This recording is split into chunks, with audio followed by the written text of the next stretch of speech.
नमस्कार दोस्तों, ईरान आज फिर एक बार अमेरिका के तेल टैंकरों को स्ट्रेट ऑफ हार्मुज में उड़ा दिया है। अमेरिका घुटने टेक दिया है क्योंकि अमेरिका जिन देशों को तेल की सप्लाई करता था वह सब ईरान के नए सुप्रीम लीडर मुजतबा खामनेई एक झटके में बंद कर दिया है।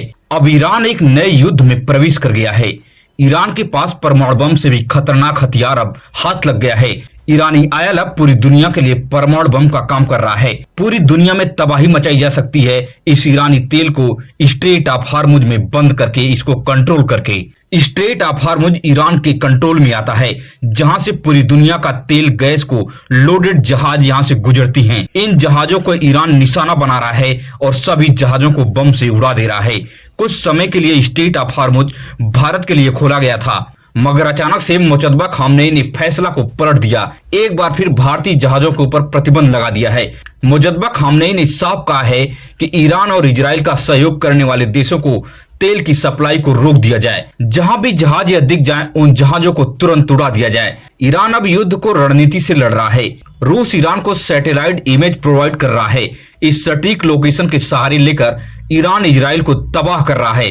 अमेरिका पूरी तरह से सरेंडर कर गया है। सारे अमेरिका का सीक्रेट हथियार यहाँ पे फेल साबित हो रहे हैं। ईरान रॉकेट और मिसाइलों से मिडिल ईस्ट के देशों में अमेरिकी ठिकानों को तबाह कर रहा है। आपको जान के इस बात की हैरानी होगी कि इजराइल का अभेद किला जिसे कहा जाता था, इजरायली आयरन डोम के परखच्चे ईरान के ड्रोनों ने उड़ा दिया है। सैकड़ों मिसाइलों के सामने इजराइल का आयरन डोम की सांसें फूल रही हैं। घुटने टेक दिया है इजराइल का आयरन डोम। इस अभेद किला को ईरान पूरी तरह से ध्वस्त कर दिया है।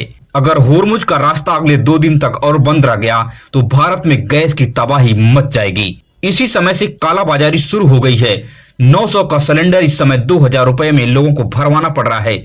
बड़े पैमाने पर लोग लाइन लगाकर गैस सिलेंडर भरवा रहे हैं। ईरान के सुप्रीम लीडर पहले ही बयान में साफ कर दिया है कि युद्ध में किसी प्रकार की अब नरमी नहीं बरती जाएगी।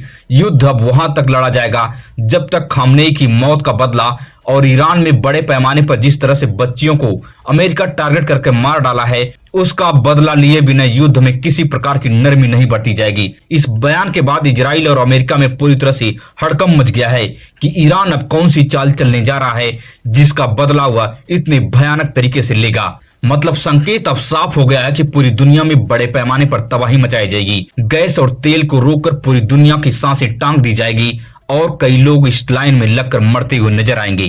ऐसा लग रहा है कि खामनेई की मौत के बाद ईरान के अंदर से वह डर जो है खत्म हो चुकी है। आपको क्या लगता है कि अगले कुछ दिनों में ईरान झुकेगा या इसी प्रकार से युद्ध मिडिल ईस्ट के देशों में और अमेरिका के सैन्य ठिकानों को ध्वस्त करने के लिए ऐसा बढ़ाता रहेगा? कमेंट में टाइप करके अपनी राय को जरूर साझा करें। वहीं पर अब बड़ी खबर सामने आ रही है। आम आदमी पार्टी के सांसद संजय सिंह ने प्रधानमंत्री मोदी को भरे संसद में बेनकाब कर दिया है। संजय सिंह ने साफ कहा है कि देश में सिलेंडर नहीं मिल रहा है और किस गुफा में प्रधानमंत्री मोदी छुपे हैं, इन्हें जल्द से जल्द इन्हें बाहर निकालो। इस बयान के बाद संसद भवन में हंगामा खड़ा हो गया। भारतीय जनता पार्टी की सिट्टी पिट्टी गुल हो गई। पूरे देश में जगह जगह पर सिलेंडर की भारी कमी देखी जा रही है। बड़े पैमाने पर वीडियो सामने आ रहे हैं। प्रधानमंत्री गैस के संकट के इस समय में किस गुफा में छुपा हुआ है, पहले उसको निकाल कर लाइए। आप पहले उसको निकाल कर लाइए। प्रधानमंत्री किस गुफा में छुपे हुए हैं? आप क्यों इजराइल की चमचागिरी में खड़े हो गए जिसके कारण से हिंदुस्तान को आज गैस का संकट भुगतना पड़ रहा है? पूरा देश लाइन में खड़ा है, गांव लाइन में खड़ा है, शहर लाइन में खड़ा है, एक एक इलाका लाइन में खड़ा है। होटल बंद हो रहे हैं मान्यवर। मोरवी के अंदर गुजरात में टाइल्स की फैक्ट्रियां बंद हो रही है मान्यवर। भगौड़ा कौन है? ट्रंप की गुलामी कौन कर रहा है? पूरा देश देख रहा है मान्यवर।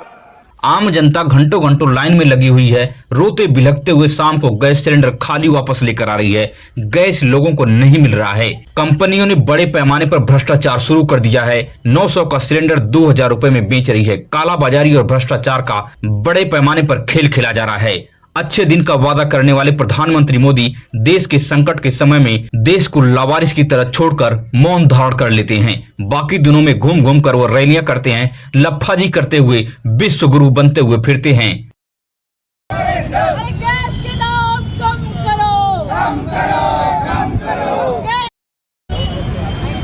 कमजोर विदेश नीति के अब खामियाजा इस देश की आम जनता को भुगतना पड़ रहा है और मुझे लगता है मोदी राज में जो महंगाई है वो इनकी डार्लिंग बनकर भारतीय जनता पार्टी की गोद में बैठ गई है। क्योंकि कांग्रेस के समय जब 450 रुपए का सिलेंडर मिलता था तो स्मृति मैडम सिलेंडर लेके डांस करती हुई नजर आती थी। आज 1000 रुपए से ज्यादा का हो गया, लेकिन भारतीय जनता पार्टी के लोग बोलने को तैयार नहीं है। संसद भवन में कांग्रेस ने जमकर नरेंद्र सरेंडर और संकट में नरेंद्र भी गायब, सरेंडर भी गायब का नारा लगाया। पूरे देश में बड़े पैमाने पर प्रोटेस्ट किया जा रहा है। आप इन वीडियो को देखिए। नरेंद्र भी गायब, नरेंद्र तुम सदन में आओ, सिलेंडर लेकर सदन में आओ,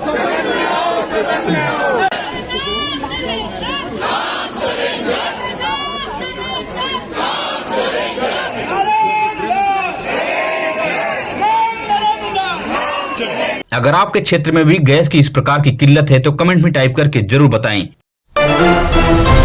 वहीं पर बड़ी खबर अब उत्तर प्रदेश से आ रही है। शंकराचार्य और मुक्तेश्वरानंद ने योगी आदित्यनाथ पर सीधा निशाना साधा है। आज शंकराचार्य से अखिलेश यादव ने मुलाकात की है। अखिलेश यादव ने मुलाकात करने के बाद बड़ा बयान दिया है। अखिलेश यादव ने कहा कि जो लोग शंकराचार्य का सम्मान नहीं कर सकते वह असली हिंदू नहीं हो सकते, वह असली योगी नहीं हो सकते। इस बयान को लेकर उत्तर प्रदेश की राजनीति में पारा चढ़ गया है। शंकराचार्य ने कहा कि गौ माता को राष्ट्रमाता घोषित नहीं करने वाले सच्चे हिंदू नहीं हो सकते हैं। आदरणीय पूजनीय शंकराचार्य जी का आशीर्वाद मिलने से नकली संतों का अंत होने जा रहा है। नकली संतों का अंत। और जो आप शंकराचार्य ने कहा कि योगी आदित्यनाथ आखिर लाइसेंसी गौ हत्या करने वाले बूचड़खाने को क्यों बंद नहीं कर रहे हैं। आखिर एक योगी होकर मुख्यमंत्री के पद पर बैठकर गौमांस का व्यापार कैसे आप कर सकते हैं, इसका जवाब योगी आदित्यनाथ अभी तक नहीं दे पाए हैं। जरूरत है, हम तो इन्हीं से मांग रहे हैं कि भैया आपने कहा था हम हिंदू पार्टी हैं, गौ माता की रक्षा करेंगे, आप गौ माता की रक्षा कर लीजिए। लंबा समय हो गया, अब बर्दाश्त नहीं होता है। शुरू में आपने कहा कि हमको थोड़ा जमने दो, फिर आपने कहा अभी कर रहे हैं, अभी कर रहे हैं, अभी कर रहे हैं, ऐसे टालते चले जा रहे हो। गौ माता कोई राष्ट्रीय स्वाभिमान को चुनौती देता है तो हमें खुल करके उसके सामने आकर के खड़ा हो जाना चाहिए, उसकी चुनौती का मुकाबला करने के लिए खड़ा होना चाहिए। कोई धर्म के खिलाफ आचरण करता है, क्योंकि ऐसे तमाम कालनेमी होंगे जो धर्म की आड़ में सनातन धर्म को कमजोर करने की साजिश रच रहे होंगे। लेकिन ये हठाधीश महाराज ये अपने हट पर उतारू हैं और लगातार इनका जो कलुषित हृदय है उसको अपने आचरण और वाणी से प्रकट करते चले जा रहे हैं। अब उत्तर प्रदेश की राजनीति में बड़े सवाल खड़े हो रहे हैं कि आखिर अब कौन सी पावर उत्तर प्रदेश में भारतीय जनता पार्टी को चाहिए और योगी आदित्यनाथ को चाहिए कि वह गौ माता को लेकर कड़े कानून बनाएं और बूचड़खानों को पूर्णतः बंद करें, और गौ माता को राष्ट्रमाता घोषित करने के लिए क्या मजबूरी है वह नहीं कर पा रहे हैं। शंकराचार्य ने साफ कहा कि जब यही भारतीय जनता पार्टी विपक्ष में थी, योगी आदित्यनाथ विपक्ष में थे, तो गौ माता को राष्ट्रमाता घोषित करने के लिए बड़े बड़े भाषण दिया करते थे और गौ माता पे सवारी करके बड़े पैमाने पर हिंदुओं का वोट बटोरा करते थे। और आज सत्ता में हैं लेकिन गौ माता को लेकर इस प्रकार का मौन धारण किए हैं। यह बहुत बड़ा सवाल है कि आखिर जो पार्टी हिंदुत्व की पार्टी बनी हुई है वह क्यों गौ माता के लिए कड़े कानून नहीं बना पा रही है, वह बूचड़खानों को उत्तर प्रदेश में क्यों बंद नहीं कर रही है। आखिर किसकी मजबूरी है, कौन योगी आदित्यनाथ को यह शुभ काम करने के लिए रोक रखा है। यकीन मानिए कि उत्तर प्रदेश की राजनीति में 2027 में बहुत बड़ा बदलाव होने जा रहा है। जिस प्रकार से योगी आदित्यनाथ हठधर्मता दिखा रहे हैं, इसका खामियाजा योगी आदित्यनाथ को बड़े पैमाने पर भुगतना पड़ेगा, क्योंकि शंकराचार्य जो कहना चाह रहे हैं वह मुद्दा जो है जनता के पास बड़े पैमाने पर पहुंच गया है। आपको क्या लगता है कि 2027 के विधानसभा चुनाव में भारतीय जनता पार्टी को इससे नुकसान होगा या फायदा होगा? कमेंट में टाइप करके जरूर बताएं।